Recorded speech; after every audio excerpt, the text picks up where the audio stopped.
Voltage across short circuit ఎంత అండి? 0 sir. అమ్మా 0 zero. Very good. Voltage across short circuit zero కాబట్టి sir. ఇక్కడ నెగిటివ్ పీక్ లేదు. అర్థమైందండి? ఇక్కడ జీరో ఎందుకైంది, నెగిటివ్ పీక్ ఎందుకు రాలేదు? కరెంట్ ఉంది చూడండి, కరెంట్ ఉంది, కరెంట్ వేవ్ఫార్మ్ జీరో అవ్వలేదు, వోల్టేజ్ మాత్రమే జీరో అయింది. ఎందుకంటే డయోడ్ ఎప్పుడైతే ఆన్ అయిందో ఈ లైన్ అంతా ఇంక షార్ట్ సర్క్యూట్ అయిపోతుంది. సో షార్ట్ సర్క్యూట్ అంటే రెండు ప్యారలే కదా, V0 దీనికి ప్యారలల్గా ఉంది కదా, లోడ్కి అక్రాస్గానే కదా మనం డయోడ్ని కనెక్ట్ చేసింది. సో ప్యారలల్లో వోల్టేజ్ సేమ్ కాబట్టి డయోడ్ అక్రాస్ వోల్టేజ్ జీరో అయిపోయింది కాబట్టి V0 కూడా జీరో అయిపోద్ది నెగిటివ్లో. అందుకని నెగిటివ్లో మనకి నెగిటివ్ పీక్ రాదు ఫ్రీ వీలింగ్ డయోడ్ వాడడం వల్ల. ఫ్రీ వీలింగ్ డయోడ్ వాడడం వల్ల మనకి నెగిటివ్ పీక్ రాదు. ఓకేనండి. బట్ కరెంట్ మాత్రం ఉంది. కరెంట్ ఏమవుతుంది, ఇక్కడ కరెంట్ ఛార్జ్ అవుతుంది, ఇట్లాగా డిశ్చార్జ్ అవుతుంది, స్లోగా డిశ్చార్జ్ అవుతుంది, మళ్ళీ ఛార్జ్ అవుతుంది. Positive half cycle, negative half సైకిల్లో డిశ్చార్జ్ అవుతుంది, పాజిటివ్ హాఫ్ సైకిల్లో ఛార్జ్ అవుతుంది, నెగిటివ్ హాఫ్ సైకిల్లో డిశ్చార్జ్ అవుతుంది. కానీ అంతేగాని ఎక్కడ కరెంట్ జీరో అవ్వట్లేదు. సో అందుకని దీన్ని ఏమంటారు అని చెప్పాను last time, continuous conduction mode అంటారని చెప్పాను నేను.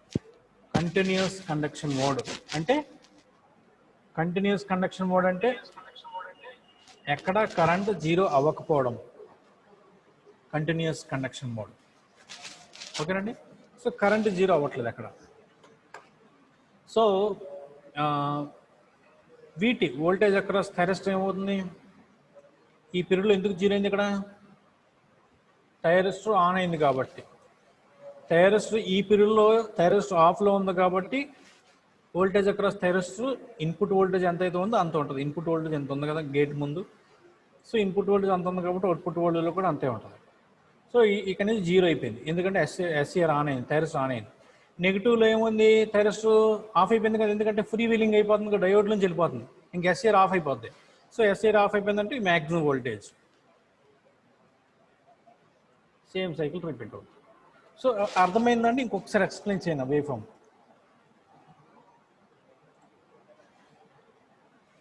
Hello sir. VD చెప్పండి sir. అమ్మా VD sir. VD వీటి ఇంకోసారి చెప్పనా? Thyristor sir. Voltage across thyristor అంటే ఇప్పుడు ఫ్రీ వీలింగ్ డయోడ్ వచ్చిన తర్వాత thyristor negative half cycle off అయిపోతుందిగా. మీరు ఇక్కడికి రండి, ఇక్కడికి వస్తే థైరిస్టర్ ఈ నెగిటివ్ హాఫ్ సైకిల్ రాగానే, ఈ నెగిటివ్ హాఫ్ సైకిల్ రాగానే థైరిస్టర్ ఆఫ్ అయిపోవాలి. కానీ ఇండక్టర్లో ఎనర్జీ ఉన్న ఎనర్జీ వల్ల థైరిస్టర్లోంచే మళ్ళీ డిశ్చార్జ్ చేసుకుంటుంది inductor. So thyristor voltage across negative వచ్చినా సరే, థైరిస్టర్ అక్రాస్ వోల్టేజ్ నెగిటివ్ వచ్చినా సరే థైరిస్టర్ ఇంకా ఆన్లో ఎందుకు ఉంటుంది, డ్యూ టు ఇండక్టర్. కానీ ఇక్కడ ఏమవుతుంది, ఇలా డయోడ్లోంచి డిశ్చార్జ్ అయిపోతుంది, థైరిస్టర్లోంచి డిశ్చార్జ్ అవ్వట్లేదు. ఇంకా డయోడ్లోంచి డిశ్చార్జ్ అవుతుంది కానీ థైరిస్టర్ నుంచి డిశ్చార్జ్ అవ్వట్లేదు కాబట్టి సో ఇక్కడ నెగిటివ్ పీక్లో జీరో. ఓకేనండి. సో ఇలా చూడండి, ఇప్పుడు ఇక్కడ వీటీలో ఈ పీరియడ్లో వేవ్ ఫామ్ ఎందుకు వచ్చింది, ఈ పీరియడ్లో వేవ్ ఫామ్ ఎందుకు వచ్చిందంటే థైరిస్టర్ ఆఫ్లో ఉంది కదా, థైరిస్టర్ ఆఫ్లో ఉంటే ఇన్పుట్ వోల్టేజ్ ఎంత ఉంటే అంత ఉంటుంది. ఈ పీరియడ్లో ఇన్పుట్ వోల్టేజ్ ఇది, ఈ వేవ్ ఫామ్, ఈ గ్యాప్ ఇన్పుట్లో డ్రా చేస్తున్నాను నేను చూడండి. సో అంతే ఉంది వోల్టేజ్ అక్రాస్ థైరిస్టర్. ఎందుకంటే ఆఫ్లో ఉంది కదా, ఆఫ్లో ఉంటే ఆన్లో ఉంటే జీరో అయిపోద్ది కదా, వోల్టేజ్ అక్రాస్ జీరో అయిపోద్ది. సో ఆన్ అయింది కాబట్టి ఇక్కడ జీరో అయిపోయింది. సో నెగిటివ్ సంగతికి వస్తే ఇక్కడికి వచ్చేటప్పటికి థైరిస్టర్ కంప్లీట్గా ఆఫ్ అయిపోతుంది. ఎందుకని, due to free wheeling diode. So of అయిపోతుంది కాబట్టి ఇన్పుట్ వోల్టేజ్ నెగిటివ్ వోల్టేజ్ ఎంత ఉందో అంతే వచ్చేస్తుంది. ఆఫ్ అయిందంటే ఓపెన్ సర్క్యూట్ కదా, సో ప్యారలల్ ఓపెన్ సర్క్యూట్ కాబట్టి ఇన్పుట్ వోల్టేజ్ ఎంత ఉందో అంత వోల్టేజ్ దాని అక్రాస్ ఉంటుంది అనమాట. సో అర్థమైందమ్మా? ఇంకోసారి చెప్పనా? అర్థమైంది సార్. అర్థమైంది కదా. సో ఇదేంటి, థైరిస్టర్లో ఫ్లో అయ్యే కరెంటు, ఫ్రీ వీలింగ్ డయోడ్లో ఫ్లో అయ్యే కరెంట్. ఇది ఈ రెండు అంటే థైరిస్టర్ ఆన్ అయితే కరెంట్ ఫ్లో అయింది, ఆఫ్ అయితే కరెంట్ జీరో. ఓకేనండి. తర్వాత ఇది కూడా డయోడ్. డయోడ్ థైరిస్టర్ ఆఫ్ అవుతుంది అంటే డయోడ్ ఇక్కడే కదా, ఇదంతా డయోడ్ కండక్షనే కదా, 5 to 2 డయోడ్ కనెక్షన్ కదా, అంటే డిశ్చార్జింగ్ పాత్ కదా అదంతా. సో అందుకనే కరెంట్ త్రూ డయోడ్ మనం ఇక్కడ వేవ్ ఫామ్ డ్రా చేసాం అన్నమాట. ఓకేనండి. సో అమ్మ ఇలా చూడండి, ఈ వేవ్ ఫామ్ని మనం ఆల్రెడీ చూసాం. ఈ V0 వేవ్ ఫామ్ ఉంది చూసారా, ఈ V0 వేవ్ ఫామ్, ఈ V0 వేవ్ ఫామ్ మనం ఆల్రెడీ ఒకసారి చూసాం. ఎక్కడ చూసాం? ఆర్ లోడ్, సేమ్ అదే V0, సేమ్ అదే V0 మనం ఇక్కడ చూసాం. సో ఇక్కడ యావరేజ్ వాల్యూ ఆర్ఎంఎస్ వాల్యూ ఎంత వస్తుందో అక్కడ కూడా యావరేజ్ వాల్యూ ఆర్ఎంఎస్ వాల్యూ అంతే వస్తుంది. అందుకని చూడండి ఇక్కడ ఏం చేసాం, సేమ్ యావరేజ్ వాల్యూ వచ్చిందా, అక్కడ యావరేజ్ వాల్యూ ఏదైతే ఉందో ఇక్కడ కూడా యావరేజ్ వాల్యూ అదే వస్తుంది. ఎందుకంటే వేవ్ ఫామ్ ఒకటే కదా, అందుకని మళ్ళీ డెరివేషన్ చేయట్లేదు. ఆర్ఎంఎస్ వాల్యూ కూడా సేమ్ అంతే. ఏం అర్థమైందా?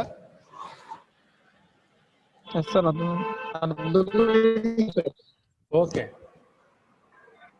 సో 2018లో ఇచ్చాడు, ఏమని ఇచ్చాడు చూడండి, write the advantage of free wheeling diode in single phase half wave controlled rectifier with RL. ఏంటి అడ్వాంటేజ్ అని చెప్పండి, మెయిన్ అడ్వాంటేజ్ ఏంటి? కరెంట్ జీరో చేయకుండా ఉంటుంది సార్, కరెంట్ జీరో అవ్వదు సార్. Very good. అంటే డిస్కంటిన్యూస్ మోడ్ అని చెప్పాలా, డిస్కంటిన్యూస్ మోడ్ లేకుండా కంటిన్యూస్ మోడ్ ఆఫ్ ఆపరేషన్ చేయడానికి ఈజీగా ఉపయోగపడుతుంది డయోడ్, ఫ్రీ వీలింగ్ డయోడ్ వల్ల. తర్వాత నెగిటివ్ పీక్స్ ఉండవు,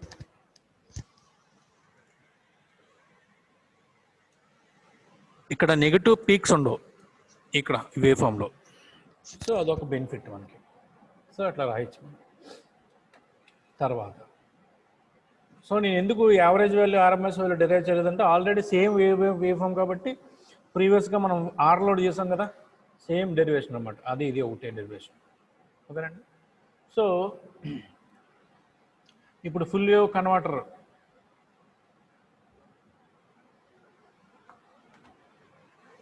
so full wave converter with R load, మనకి ఎక్కడైనా మాటలో చేంజ్ వచ్చింది చూసారా, మాటలో చేంజ్ వచ్చింది. ఏమొచ్చింది? ఫుల్ వేవ్ కన్వర్టర్ అన్నాం. ఇప్పుడు దాకా మనం ఏం చేసాం, హాఫ్ వేవ్ కన్వర్టర్ అన్నాం. కావాల్సి చూడండి, హాఫ్ వేవ్, కానీ ఇప్పుడు ఫుల్ వేవ్. ఓకేనండి, డిఫరెన్స్ అర్థం అవ్వాలి మీకు. సో హాఫ్ వేవ్ అంటే ఓన్లీ ఒక వేవ్ని మాత్రమే అది కంట్రోల్ చేయగలదు. ఫుల్ వేవ్ అంటే 2 వేవ్ ఫామ్స్, అంటే కంప్లీట్ సైకిల్ని మనం దీని ద్వారా కంట్రోల్ చేయొచ్చు. గుర్తుపెట్టుకోండి, హాఫ్ వేవ్ అంటే ఓన్లీ ఒక సైకిల్ని మాత్రమే, పాజిటివ్ హాఫ్ సైకిల్ని మాత్రమే మనం ఎక్కడికి వెళ్తే అక్కడ ఆన్ చేసుకోవచ్చు, ఆఫ్ చేసుకోవచ్చు, అది ఆన్ చేసుకోవచ్చు. నెగిటివ్ హాఫ్ సైకిల్ మీద మనకి ఏం కంట్రోల్ ఉండదు. బట్ ఇక్కడ మాత్రం అలా కాదు. ఫుల్ వేవ్ అంటే అర్థం ఏంటి, positive half cycle, negative half cycle రెండింటి మీద మనం కంట్రోల్ చేయొచ్చు. ఓకేనండి. అయితే దీని కన్స్ట్రక్షన్ చూడండి, వెరైటీగా ఉంది. ఇక్కడ ఒక ట్రాన్స్ఫార్మర్, సెంటర్ ట్యాప్ ట్రాన్స్ఫార్మర్ అంటారు దీన్ని. సెంటర్ ట్యాప్డ్ అంటే ఇక్కడ నుంచి ట్యాపింగ్ వస్తుంది బయటికి. సో 3 టెర్మినల్స్ ఉంటాయి ట్రాన్స్ఫార్మర్కి. ఓకేనండి, 3 టెర్మినల్స్ ఉంటాయి. ఇక్కడ 0 volts ఉంటుంది మధ్యలో. సో ఇక 5 volts అయితే 5 volts, 12 volts అయితే 12 volts, 24 అయితే 24 అలా ఉంటుంది, +25 -24 అట్లా ఉంటుంది అన్నమాట. So full wave, single phase full wave converter with R load, R load, only for R load మనం చేస్తుంది. ఓకేనండి. సో ఇక్కడ ఏమి కనిపిస్తుంది మనకి, ఒక ట్రాన్స్ఫార్మర్ ప్రైమరీకి ఏమో విఎస్ సప్లై ఇచ్చి, ఇక్కడేమో ఐఎస్ అనే కరెంట్ ఫ్లో అవుతుంది ప్రైమరీ. సెకండరీలో లోడ్ కనెక్ట్ చేస్తాం, ఐ మీన్ లోడ్ అంటే సర్క్యూట్ కనెక్ట్ చేస్తాం. సో దీనికేమో ఒక థైరిస్టర్ కనెక్ట్ అయింది, దీనిదేమో సెకండ్ థైరిస్టర్ T2, ఇదేమో థైరిస్టర్ T1. సో ఇక్కడ మనం లోడ్ని కనెక్ట్ చేసాం, లోడ్ ఆర్ లోడ్. సో ఇక్కడ ప్లస్ మైనస్, ఇందులో ఫ్లో అయ్యే కరెంటు I0 అనే కరెంటు ఫ్లో అయ్యింది, I0. ఓకే. సో ఇప్పుడు ఎట్లా ఆపరేషన్ జరుగుద్ది అంటే వెరీ సింపుల్. ఏంటంటే ఉదాహరణకి మీకు ఒక వేవ్ ఫామ్ గీస్తాను. ఇలా positive half cycle, negative half cycle, ఒక కంప్లీట్ సైకిల్ అండి ఇది. ఓకేనండి. పాజిటివ్ హాఫ్ సైకిల్లో ఇది ప్లస్ అవుద్ది, అంటే వేవ్ ఫామ్ ఎట్లా కరెంట్ ఇలా ఫ్లో అవుతుంది. నెగిటివ్ హాఫ్ సైకిల్లో కరెంట్ ఇలా ఫ్లో. ఓకేనండి. పాజిటివ్ హాఫ్ సైకిల్లో కరెంట్ ఎలా ఫ్లో అవుద్ది, నెగిటివ్ హాఫ్ సైకిల్లో కరెంట్ ఇలా ఫ్లో. పాజిటివ్ హాఫ్ సైకిల్లో పైది పనిచేస్తుంది, నెగిటివ్ హాఫ్ సైకిల్లో కిందది పనిచేస్తుంది. అర్థమైందమ్మా? కనబడుతుంది ఇక్కడ స్క్రీన్ మీద అన్ని కనబడుతున్నాయా? సో సెంటర్ ట్యాప్ ట్రాన్స్ఫార్మర్ అంటే మీరు ఎప్పుడైనా విన్నారా? సెంటర్ ట్యాప్ ట్రాన్స్ఫార్మర్ అంటే విన్నారమ్మా? Okay, very good. So centre tapped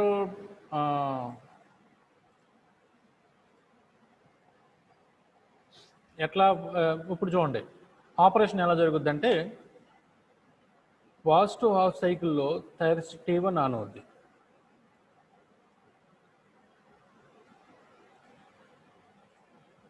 positive half సైకిల్లో అమ్మ చెప్పండి, హ్యాండ్ రైజ్ చేశారు ఎవరు? అమ్మా హ్యాండ్ రైజ్ చేశారు ఎవరు?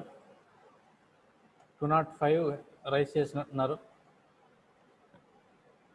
205 ఊరికి ఆడుకున్నావా? ప్రెస్ అయిపోయింది. ప్రెస్ అయిపోయిందా? ప్రెస్ అయింది సార్.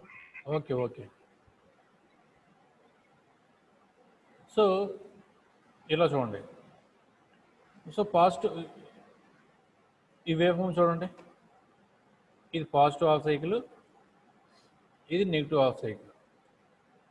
ఓకేనమ్మా? రెడ్ ఇంకుతో రాస్తున్నాం కదా, ఇది పాజిటివ్ హాఫ్ సైకిల్. సో మనం గేట్ సప్లై ఇక్కడ ఇచ్చాం. సో ఇక్కడ నుంచి స్టార్ట్ అయింది. ఓకేనండి. సో నెగిటివ్ దానికి కూడా ఇక్కడే ఇచ్చాం గేటు. మరి అవుట్పుట్లో మాత్రం వేవ్ ఫామ్ పాజిటివ్లో డ్రా చేశారండి. ఇలా కింద డ్రా చేయొచ్చు కదా, ఇలా కింద నుంచి తీసుకురావచ్చు కదా. అమ్మ నా క్వశ్చన్ అర్థమైందా?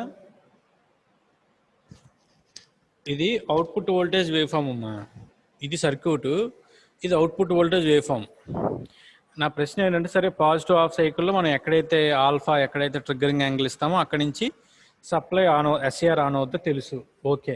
నెగిటివ్ హాఫ్ సైకిల్లో మనం ఇక్కడ ట్రిగ్గరింగ్ ఇచ్చాము, ట్రిగ్గరింగ్ ఇస్తే ఇలా కిందకి రావాలి కదా wave form. Output wave form, input wave form కిందకు ఉంది కదా, మన రాకుండా పాజిటివ్ అంటే పైన డ్రా చేశారేంటి, కింద కదా డ్రా చేయాలి. నా క్వశ్చన్ అర్థమైందమ్మా? ఎట్లాగా ఏంటిది దీని సంగతి ఏంటి?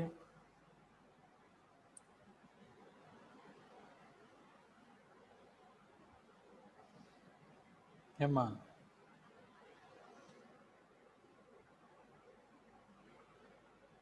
దీని ఎట్లా మరి కిందకి ఎందుకు వచ్చింది?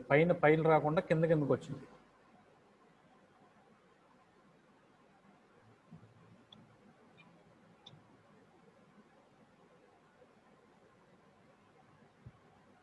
ఫార్వర్డ్ బయాస్ లో ఆపరేట్ అవుతుంది కదా. ఫార్వర్డ్ బయాస్లో ఆపరేట్ అవుతుంది. ఇంకా అంతేనా? చూడండి అమ్మాయిలో చూడండి, వేవ్ ఫాము, ఈ వేవ్ ఫాము పైన ఎందుకు డ్రా చేయవలసి వచ్చింది, కింద ఎందుకు ఇలా నేను చెప్పినట్లు కింద నేను డ్రా చేసినట్లు అలా ఎందుకు డ్రా చేయలేదు? నెగిటివ్ వేవ్ ఫామ్ అంటే కిందకి డ్రా చేయాలి కదా. పాజిటివ్ వేవ్ ఫామ్ అంటే పైకి డ్రా చేసాం, మరి నెగిటివ్ ఆఫ్ వేవ్ అంటే కిందకి డ్రా చేయకుండా అవుట్పుట్లో పైన ఎందుకు డ్రా చేశారు అంటే ఇలా చూడండి, ఫాస్ట్ హాఫ్ సైకిల్లో ఇలా వెళ్తుందని చెప్పాను,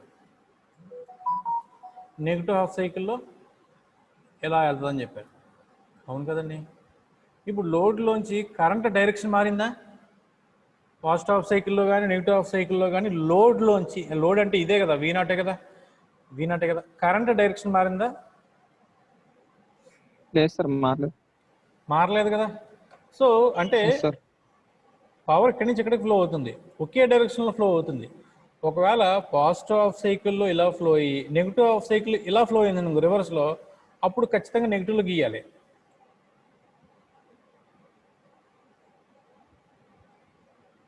అర్థం కాలేదమ్మా బాబు? మళ్ళీ చెప్పండి సార్. అమ్మ వెరీ గుడ్ అమ్మా. ఇప్పుడు ఏసీ సప్లై అంటే అర్థం ఏంటి చెప్పండి? ఏసీ ఇది విఎస్ కదా, positive half cycle negative half cycle అంటే అర్థం ఏంటంటే, జాగ్రత్త పెరండి అమ్మ, ఏసీ అంటే పాజిటివ్ హాఫ్ సైకిల్ ఇలా ఫ్లో అవుద్ది, నెగిటివ్ హాఫ్ సైకిల్ ఇలా ఫ్లో అవుద్ది కరెంట్. మన ఇంట్లో కూడా అంతే, ఒకసారి ఫ్యాన్ దగ్గర స్విచ్ బోర్డ్ నుంచి ఫ్యాన్ దగ్గరకు వస్తుంది, ఫ్యాన్ నుంచి స్విచ్ బోర్డ్ దగ్గరికి, ఫ్రంట్ బ్యాక్ మూవ్ అవుతుంది. అందుకనే మనం ఇక్కడ నెగిటివ్ హాఫ్ సైకిల్ డ్రా చేసాం సప్లై, ఇన్పుట్ సప్లైలో నెగిటివ్ ఎందుకు డ్రా చేసాం అంటే సప్లై రివర్స్లో వెళ్తుంది, మళ్ళీ టూ అండ్ ఫ్రో మూవ్ అవుతుంది అమ్మా. ఏసీ అంటే టూ అండ్ ఫ్రో మూవ్ అవుతుంది. 1 సెకండ్ మీకు చూపిస్తాను. మీకు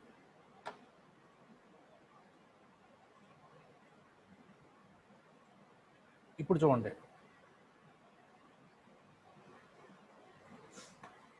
ఉదాహరణకి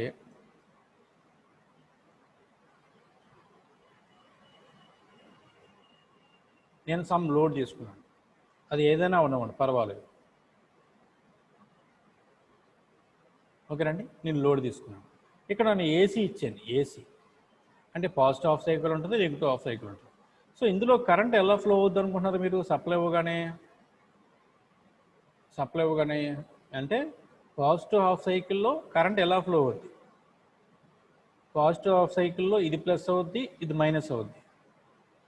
నెగిటివ్ హాఫ్ సైకిల్ ఉంటుంది కదా, నెగిటివ్ హాఫ్ సైకిల్లో ఇది ప్లస్ అవుద్దమ్మా, ఇది మైనస్ అవుద్ది, ఇలా ఫ్లో అవుతుంది.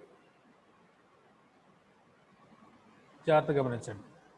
మళ్ళీ పాజిటివ్ హాఫ్ సైకిల్లో పైది ప్లస్ కింద మైనస్ అవుద్ది, అలా ఫ్లో అవుతుంది. మళ్ళీ నెగిటివ్ హాఫ్ సైకిల్లో ఇలా ఫ్లో అవుద్ది, మళ్ళీ ఇలా ఫ్లో అవుద్ది, మళ్ళీ ఇలా ఫ్లో అవుద్ది. ఇది ఏసీ. అందుకనే మీకు వేవ్ ఫామ్ ఎలా డ్రా చేస్తారు? పాజిటివ్ హాఫ్ సైకిల్ డ్రా చేస్తారు, నెగిటివ్ హాఫ్ సైకిల్ డ్రా చేస్తారు. నెగిటివ్ ఎందుకు డ్రా చేస్తారంటే కరెంట్ రివర్స్లో వెళ్తుంది కాబట్టి. డీసీ గల డ్రా చేయరు, డీసీ గల డ్రా చేస్తారు, ఓన్లీ సింగిల్ లైన్ అట్లా డ్రా చేస్తారు. ఎందుకు? అది ఎప్పుడు ఒకే డైరెక్షన్లో ఫ్లో అవుద్ది, అందుకే దాన్ని యూని డైరెక్షనల్ అంటారు. డీసీ యూని అంటే వన్ సైడ్, వన్ డైరెక్షన్, ఒకే డైరెక్షన్లో ఉంటుంది. సో యూని డైరెక్షన్, ఇంకా మార్పు ఉండదు అందులో, అందుకే దానికి ఫ్రీక్వెన్సీ ఉండదు అంటారు.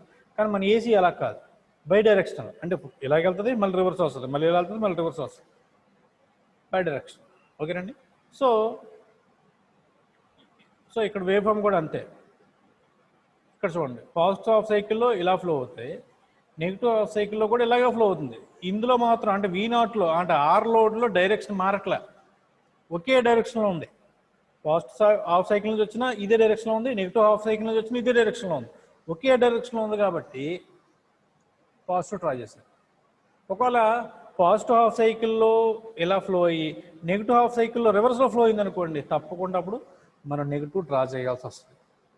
ఇక్కడ ఈ ఏరియాలో నెగిటివ్ వేవ్ డ్రా చేయాల్సి వస్తుంది. కానీ మనం ఇప్పుడు డ్రా చేయట్లేదు, ఎందుకు?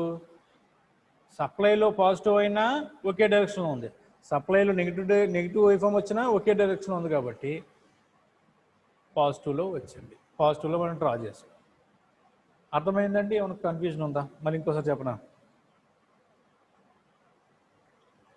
అర్థమైంది సార్. అర్థమైందా? అర్థమైంది సార్. ఓకే.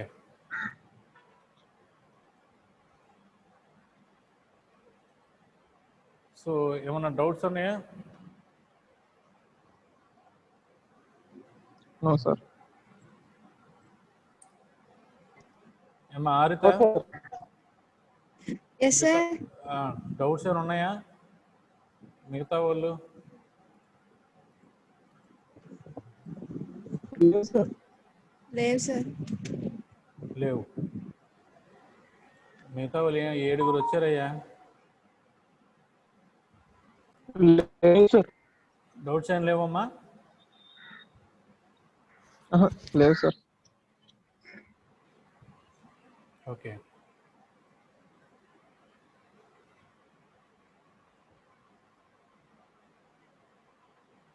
స్క్రీన్ షాట్స్ అవన్నీ తీసుకుంటున్నారా?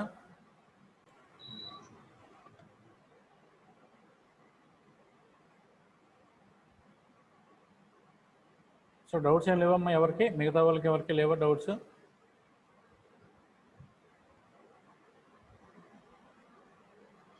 లేదు sir. Okay okay, thank you. So రోజు చెప్పిన క్లాస్ ఒకసారి మీరు స్క్రీన్ షాట్స్ తీసుకుంటే చదవండి, నోట్స్ రాసుకుంటే ఒకసారి చదవండి అమ్మా. లేకపోతే మీకు అర్థం కాదు, గుర్తుండదు కూడా ఏమి. సో క్లాస్ ఎండ్ చేస్తున్నాను, మళ్ళీ కలుద్దాం. Stay tuned.